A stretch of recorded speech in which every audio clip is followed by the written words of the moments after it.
You fools. You bunch of idiots.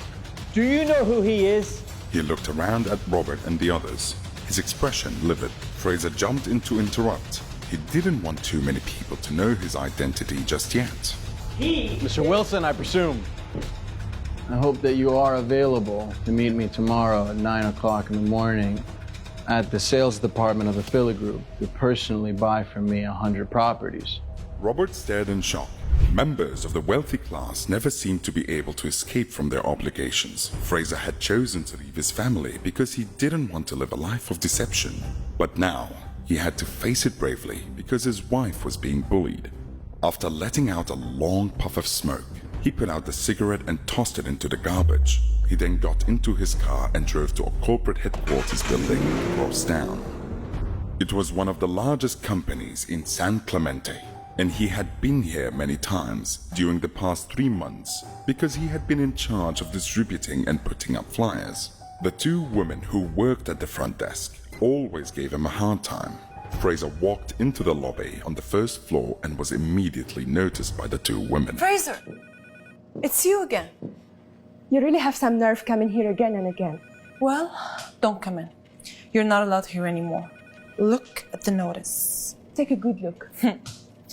You've been put on our blacklist, and I designed this announcement myself. How about that? Fraser craned his head and saw that under his photo there was a short blurb. He read it silently.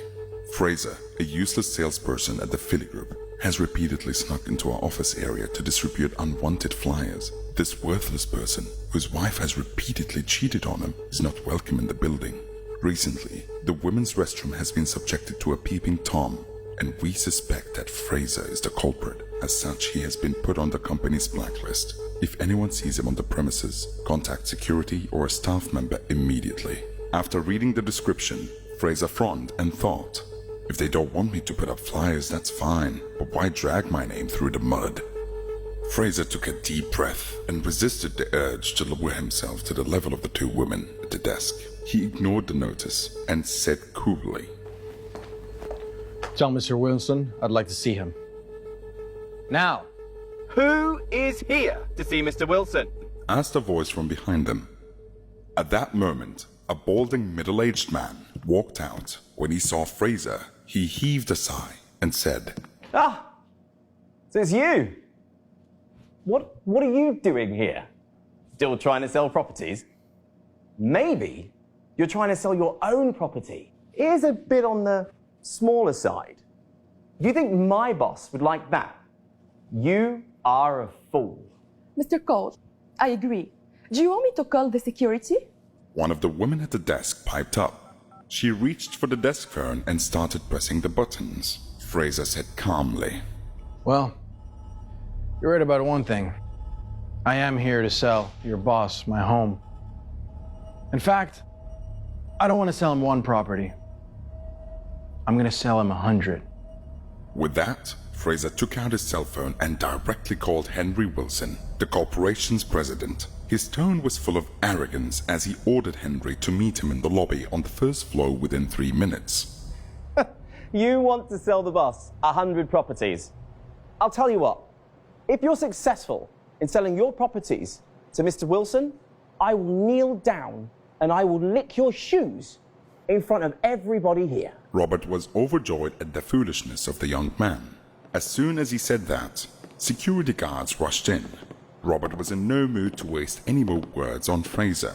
He impatiently waved his hand. Not you again. One of the guards cried as he recognized Fraser. You may have gotten away from us last time, but you won't escape so easily this time. Both guards advanced on Fraser as they pulled out their nightsticks to give him a beating. He stood and watched them step closer, a somber expression on his face. All of you, stop. Shouted a stern voice from nearby. The security guards froze, as did everyone else. Mr. Wilson, what are you doing here? Can I help you with anything? All eyes turned to the front desk, where Henry Wilson was standing, watching the unprofessional scene unfolding before him with disdain. Why are you still standing there? Fraser, get lost. Henry's eyes widened in shock when he heard Fraser's name. and he stared at the young man before him. It's him, he thought in wonder. It's really him? Henry snapped. Get lost. You are the ones who should get lost. You fools. You bunch of idiots. Do you know who he is? He looked around at Robert and the others, his expression livid. Fraser jumped in to interrupt. He didn't want too many people to know his identity just yet. Mr. Wilson, I presume. I hope that you are available to meet me tomorrow at 9 o'clock in the morning at the sales department of the Philly Group to personally buy from me 100 properties. Robert stared in shock. Had Fraser really asked his boss to purchase so many properties? He found himself even more startled a few moments later when Mr. Wilson spoke. No problem, Mr. McMore. I'll be there on time. The onlookers gasped and murmured to one another. Fraser turned his gaze on the stunned manager. Well, now, Mr. Cole, I am an honorable man, but I don't think it's necessary for you to kneel down and lick my shoe. After all, your mouth is too dirty and smelly. He glanced and saw that it was almost 6. He mumbled something incoherent about cooking dinner and hurried out. Henry watched in concentration as the young man left. Was he actually saying something about having to cook dinner? Why would someone of his power need to go home and cook something? He started to call out the young man questioningly, but saw that he had already sped away. Mr. Wilson, are you sure about this? This man Fraser, he's not trustworthy. This might be a mistake. Henry turned his cold glare on Robert. I think you were the one who's making the mistake. Head to accounts and pick up your last paycheck. You won't be here tomorrow. That's all. After saying that, Henry left without looking back. Robert watched the president of the company walk away from him. He just fired me, Robert thought in a sullen state. His face paled as he looked around at the 2 women at the desk. They stared back at him. One of them quickly tore down the blacklist. The remaining fear in their hearts had yet to disappear. Both women were thinking the same thing. Who exactly is that guy? Fraser. The moment Fraser entered the house, Natalia's family was on his case. Can you see what time it is? Are you deliberately making your family starve? Asked James, Natalia's older brother and Fraser's brother-in-law. Dorothy, Natalia's mother, who was busy in the kitchen, stuck her head out and said, You're worthless. You think you're too good to cook for us now? Are you too good for this family? Mom, I went out for work. What? Natalia cried, walking in through the door right behind him. It seemed like she had been crying. You alright? He asked. What? She snapped. Before he could say anything, she stormed off to the bedroom and slammed the door. Fraser quickly finished preparing the meal before going and checking on her. He knocked and then pushed the door open. However, he found that Natalia had her head down as she was going through her stocking drawer, recalling Moss's words from earlier that day. So be sure to bring your stock. Fraser was instantly angered. Natalia! He shouted. What are you trying to do? Are you really gonna humiliate me by accepting Moss's offer? Look, if you want to treat me like a good-for-nothing loser, fine, but don't do it at your own expense and reputation. Are you really gonna betray our relationship? Natalia was shocked. She gaped at Fraser with her almond-shaped eyes. That was the first time in her memory that Fraser had been angry enough to shout at her. Instantly, a strong feeling of resentment rose in her heart. Fraser, are you a man or not? You dare to be mean to me now? Have you even stopped to think about why I might be doing this? Are you really so foolish? Do you really think I would need to compromise myself like this if you even had the slightest bit of skill at your job? Was there a need to degrade me like this? Fraser was silent and lowered his head in shame.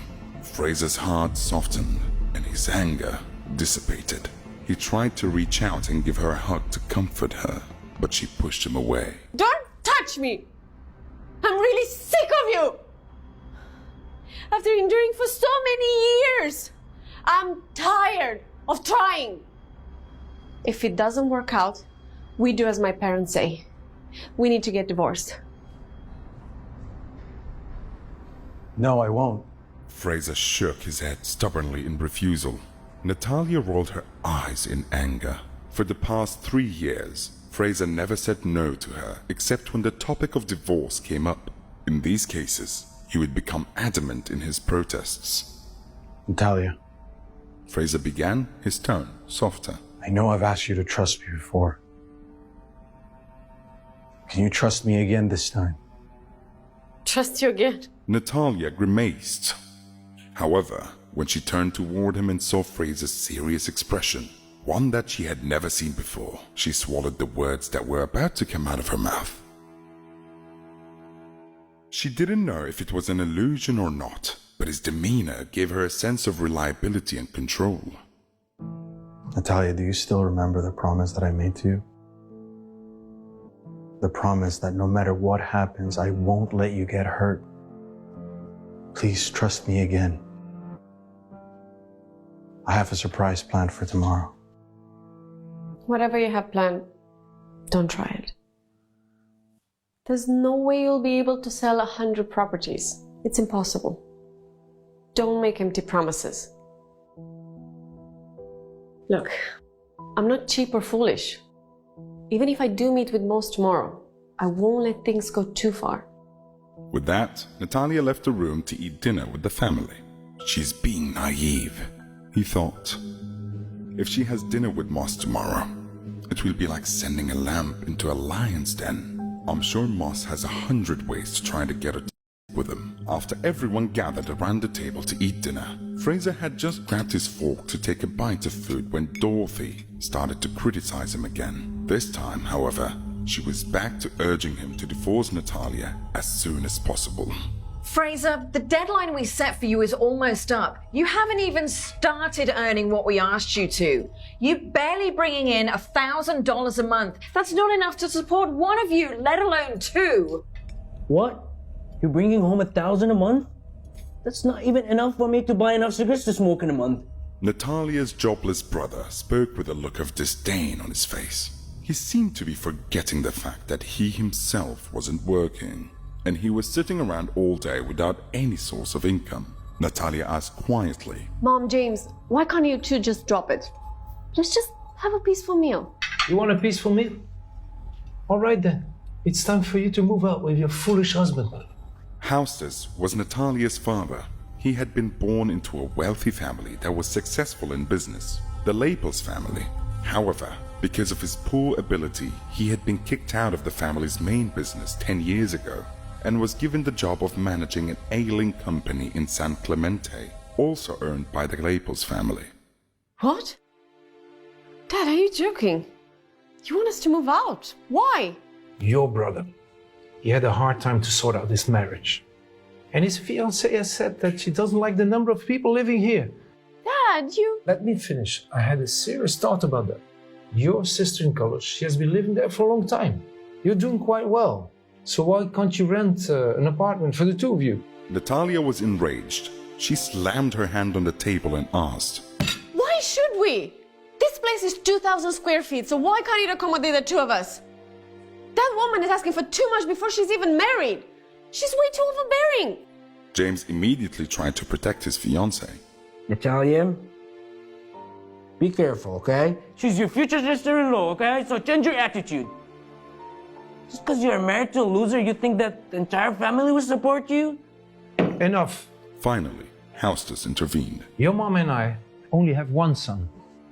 And we're leaving this house to him. Natalia, you're earning quite a bit now. It's more than enough to support yourself. Dorothy chimed in.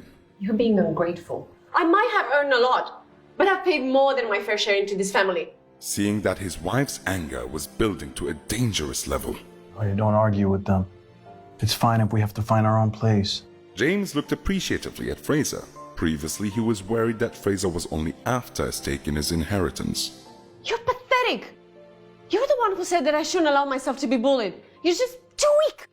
She angrily left the table. Fraser followed her, and soon Natalia's indignant voice could be heard again as she continued to berate her husband. James didn't take it to heart. But when he saw that his parents seemed pretty disappointed, he said, Dad, Mom, just don't worry about it. Let's just eat. Although Fraser is a waste of space, at least his cooking is not so bad. Later that night, Fraser got up from bed, walked over to Natalia's bedside. He felt sorry for her when he saw that she was still frowning, even though she was asleep. There were traces of tears on her face.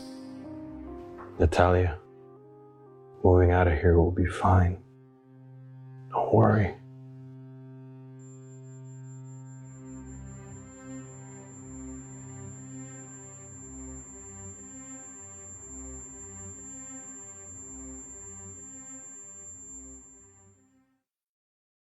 To listen to the full audio series, install the Pocket FM app now.